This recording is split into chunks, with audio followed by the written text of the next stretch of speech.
Good morning, everyone. Thank you for joining us. My name's Amanda, and I am the Community Outreach Coordinator here at the Missouri Poison Center. And today I am joined by one of our nurse specialists, Connie, and she is here to kind of share some of her day-to-day work and some cases that she has received over recent times, just to kind of give you a glimpse of a day in the life of one of our Poison Center nurses.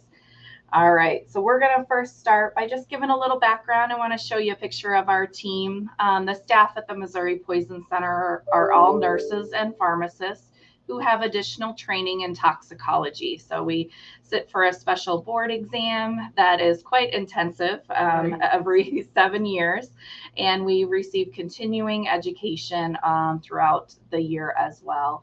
And so the people that you speak to on the phone, primarily, they are all nurses and pharmacists, so they are very well trained and well versed in whatever you may call about. And so here's a picture of some of our team members. We also have our managing director, who's a pharmacist, and our toxicologist, who is our physician that oversees the care and the guidance that we follow.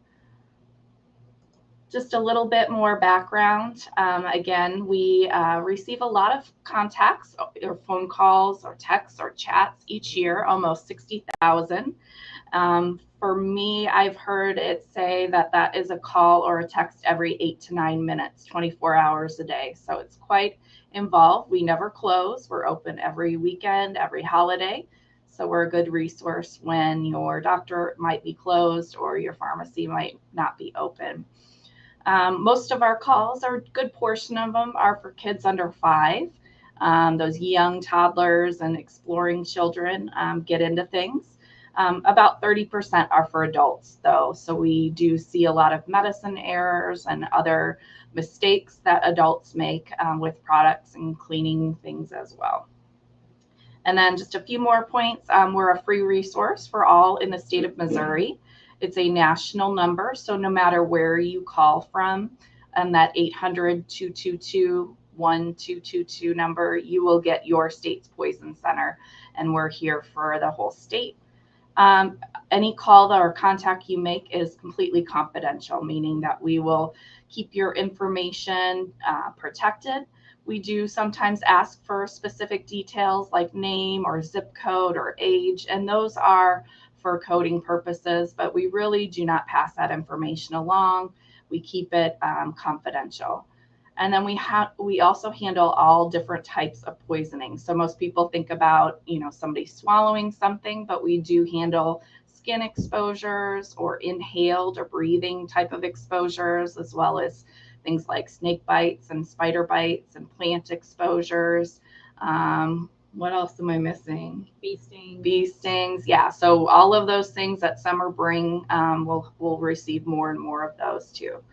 So that's a little bit of background. I'm going to pass it off to Connie to start kind of sharing sort of a scenario, what she does in a certain day. Thanks, Amanda. So typically, when I first come in, we have 2 screens basically, and it is full. We have our Toxicol, which is our data entry. That's where we kind of chart. It takes away from the paper charting back in the day. We have our OneNote page, which is a lot of our triage guidelines and our tox briefs. And this is basically kind of like our SOGs or like our standard operation guidelines. So our toxicologist, our director, who's the pharmacist, and some of the other nurses get together and they do hours and hours of research. And basically we look to see, okay, what is the toxic dose for you? What can you stay at home with? What we have to go in? And then kind of like our treatment guidelines. And those we fax over to the hospital, and it's basically the cliff notes of a novel, if you will. And that will tell you like what we need to watch for. This is the treatment if these symptoms occur. So we have all that set up. We do a daily huddle with our staff. So we kind of just talk about like our pillars here with SSM. And then we talk about if we have any critical cases, like, oh, I have a really bad aspirin case, or I have a really bad amitriptyline case. So we kind of talk about that and see how the patient's doing, what treatments that we may think that somebody hadn't thought of before. So we kind of And we just kind of talk about it in general, and we start taking calls right out of the chute. And let me see. Oh, we do texting, so I'll get text messages that'll come in. Typically, we get the phone calls. We always joke that we know when Missouri woke up, because then it's like everybody's getting ready to go to school, everybody's getting ready to go to work. This is when all the exposures occur, because everybody's hustling and bustling, and they're not, thinking clearly right now, or they haven't had their first cup of coffee yet. So we'll start taking phone calls, and if we can't answer the question, or if we have a really critical case and that the information that we're trained with or our resources, we'll call our toxicologist. It's free of charge. So you think, oh my gosh, you're talking to an actual toxicologist? Yes. And we'll get her input on some of the cases to find out, okay, what do you think? Because this doctor here at this hospital is thinking this, and she may say, nope, do something different. So the hospitals that we talk to are very receptive to our information. And we do some research as well. So like if we have a really unique case, maybe we'll go on PubMed or maybe some other websites and do some research and look for some specific case studies. And that way we can fax it over to the physician or the hospital as well. And then at the end of the shift, we're continuing to do all of our follow-ups, making sure that you're safe. Every call that we have, it will be individualized to you. So yes, we do have these triage guidelines. We do have these standard operations, but everything's going to be tailored to your specific call. What is good for Amanda's child may not be good for my child, because maybe there's some other issues going on. So everything's tailored towards you specifically. And then we'll kind of follow up, make sure that you're safe, make sure that your child's safe. And then we always advise, if you have any questions throughout the day, you can most definitely call us back, let us know. Even though we don't keep like a physical chart, like you would see at the doctor's office, we do have a database that all of our records go into. So if you would happen to call, let's say 8 hours later, you would just say, hey, this is John Doe calling back on my child, Bob Doe. And we would be able to type in the information and see what the shift previously had talked to you about. Yeah, so it's all very individualized. It's Yeah. very particular to the who, what, where, when, why stuff of what happened for each call. So that's why it does take a really specialized person like a nurse or pharmacist with additional training to work at the Poison Center and to take those calls. So great information. We're going to continue on. Connie's going to share some of her case stories. So these might maybe seem like something you might have experienced, or you could, think about in the future if you have an exposure like this, to give one of our specialists a call. So this case was a couple weeks ago. This is before Mother Nature decided to play a joke on us and go back to the cold weather. But it was when we had like the 80-degree type weather. Gentleman was outside. He noticed a hornet's nest in the making. So he went out and got his can of Hot Shot Hornet and Wasp Killer. And he stood from a good distance and sprayed in the corner of the shed, but it was also windy that week, if you can remember. And the wind came back, blew the mist into his face. It wasn't a direct hit, but the mist, he got an overspray, or back spray as I would call it, into his face. He had his phone on him, like most of us do, in his back pocket. So as he's walking from the shed back to his home, he gave me a phone call, and he's like, hey, kid, this is what's happening. And I said, let's get into the house. Let's quickly get you cleaned up. But in the meantime, I'm asking him, do your eyes burn? No, they didn't. Do you have any skin tingling or any irritation? No. Do you wear contacts, glasses? He did not. So I told him, let's wash his face with soap and water pretty quickly. And then I wanted him to irrigate his eyes for about 2 to 3 minutes. He did have somebody there that was able to help him flush his eyes out. And basically we had them just take temperature or bottled water, whatever you would have there, of like just a little small amount. It kind of all depends on the patient exactly. So you would pour the water over the bridge of the nose. The water would flow into the eyes and go towards the ears. Like I said, it's not a specific amount. It's all tailored. Yeah, 2 to 3 minutes was fine. Or do we need an additional irrigation? But he was good. But his biggest fear was, he's like, well, I see these wasps completely fall to the ground within seconds. What's that going to do to me? So the product inside this Hot Shot is tailored to insects. So the insects have this specific channel in their system that allows the wings to open and close. And when this product hits the insect, the signal stays open and it's kind of waiting for this next, I need to close my wings so I continue to fly. But our body isn't made up like that. We do have the same channels, the sodium channels, but we're not like the insects. So if we would get any contact on our skin, our plasmacholinesterase is going to break that down, and we're not going to be affected by it. But the one thing that we do get is a little tingling sensation, because it can affect just the very superficial portion of the skin. It's not going to be absorbed, but he did have some little tingling sensation, and that can be treated with like vitamin E oil, or even just regular like Lubriderm lotion or Vaseline. So I told him, I said, rest your eyes. You may have a little irritation, like a dry sensation, or it might feel like you had a really good cry when your eyes feel tired. And so I called him back in an hour. He was completely fine. He was back working out in the yard, and he was very appreciative. And this was the type of guy that he was getting ready to go to the hospital. And I said, no, you can stay home. So we kept him from going to the emergency room, an unnecessary ER visit, unnecessary hospital bill. And he was completely thankful of our services and for being there. It's a great story, from, the moment of panic to the moment of just reassurance, and then keeping him out of the hospital is really important. We do a lot of that. Nearly the majority of our patients and people who call are able to remain at home if they call from home. So it really has to be a critical scenario for us to send them in, because we do such detailed first aid as well as follow up with our callers. So good story. I'm going to have you share this next one about this cleaner. So this was a little 18-month-old, and mom was like directly into the other room. Anybody who's parents out there know that when your child's quiet, they're into something. So she peeked around the corner and saw him sitting on the kitchen floor with a container of Comet. And even though she wasn't in the room, she did not see the exposure, but I did ask, did you hear any coughing, choking, or gagging? Because that'll tell me, like, if the child, did they aspirate, meaning did the product go into the lungs versus into the stomach? Did the child taste something and gag and decided, okay, I'm not going to like it, and vomit? But mom said, nope, child was completely fine. But she did notice that the child had a little bit of powder residue on his nose, on his upper lip, and a little sprinkling down the shirt. And I said, well, since we didn't have any coughing, choking, or gagging, we should be fine. But let's go ahead and get him cleaned up. So we took his clothes off, got him into the bath, washed him up with soap and water. He was 18 months, so we did have a nice mouthful of teeth. So I had mom take his little toddler toothbrush and brush his little teeth. And then we gently washed his face with some soap and water. And we did offer him something to drink, just in case he did have a little residue that, wasn't properly wiped out.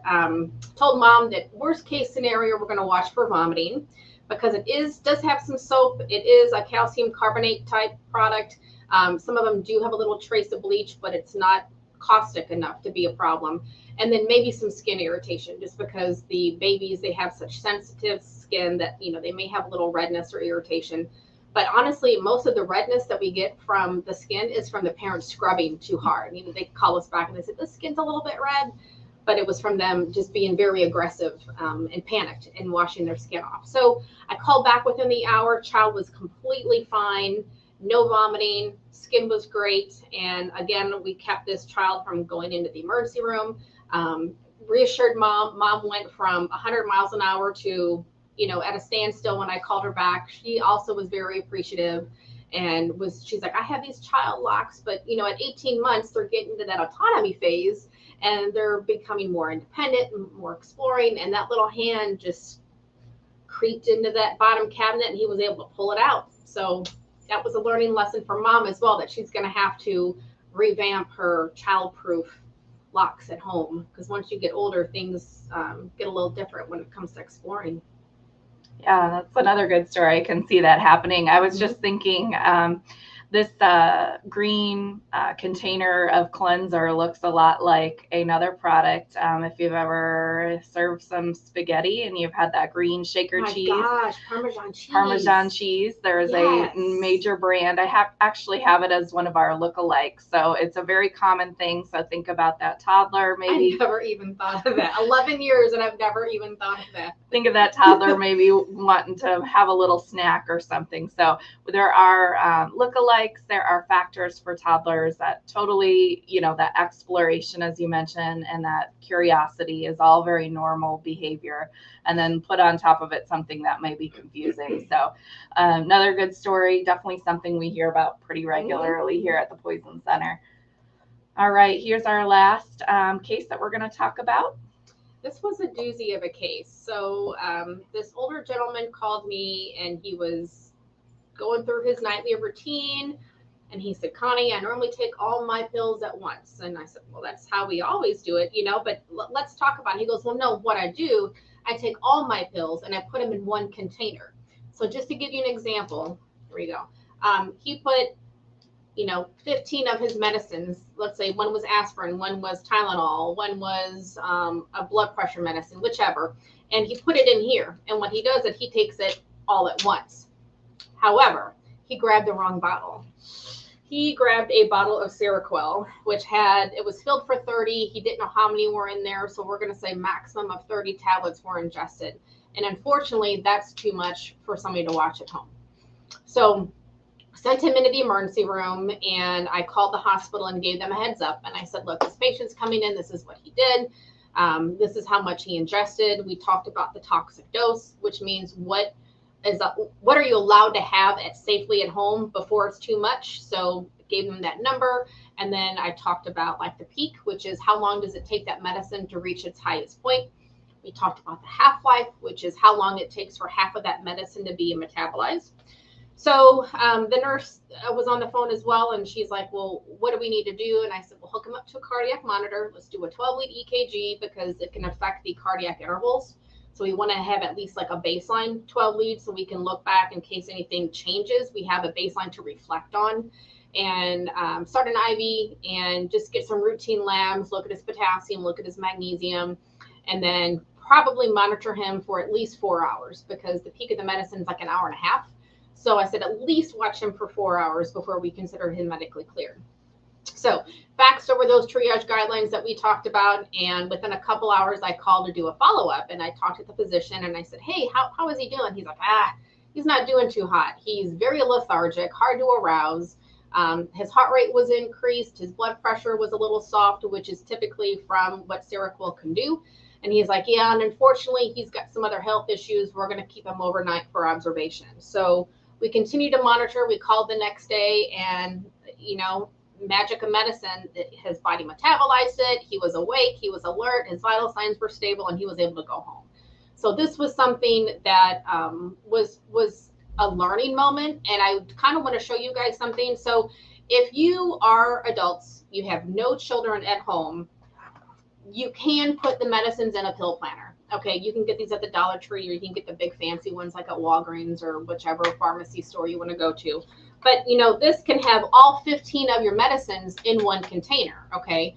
The bad thing about it is that if you have young children at home, okay, so people say, I don't know how they got off the child-proof cap. Well, they're not child-proof. Nothing's child-proof. It's called child-resistant. So this one is from Costco, and it says push down and turn. So it's going to slow even an older person, it's going to slow the child down and buy the parents time to say, okay, my kid's quiet, what's going on? Or it's just going to give them a little time it's going to be more difficult for them to open. But with these, look how easy it is to pop open. Okay, so these kids can kind of go to town and start helping themselves too. And in fact, my son did this when he was 2 years old. My dad was just diagnosed with AFib and high blood pressure. And he brought over his pill planner because it was Christmas and set it down on the ottoman. And my son popped him open and started eating Coumadin and Cardizem. And my sister screamed at him. And I'm like, why are you screaming at Tyson? I'm like, Tyson's a good kid.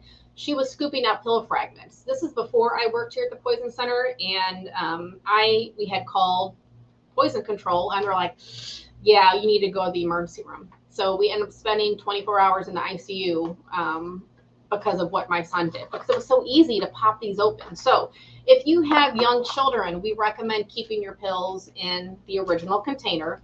If you do not have any children, or if they're older, like, I don't know, just teens or something, then yeah, you can put them in this pill planner, but just be safe about it.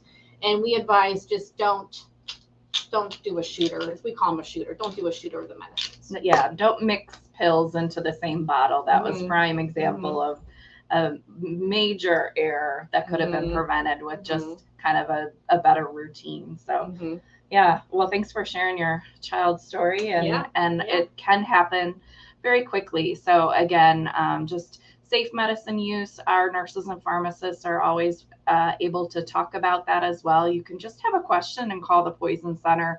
We're there to help, as well as if somebody has an exposure like this or something else. All right. Well, thank you so much for joining us today. And thank you, Connie, for sharing your expertise as one of our nurses on the hotline. I would encourage everyone before they disconnect to make sure that they have the Poison Helpline in their phone today. The number again is 1-800-222-1222. You save it in your cell phone. You can speak to one of our nurses like Connie or one of our pharmacists on the hotline 24 hours a day, any day of the week, and we're happy to help. So thanks again, Connie. You're welcome. We'll see you next time. Bye, guys.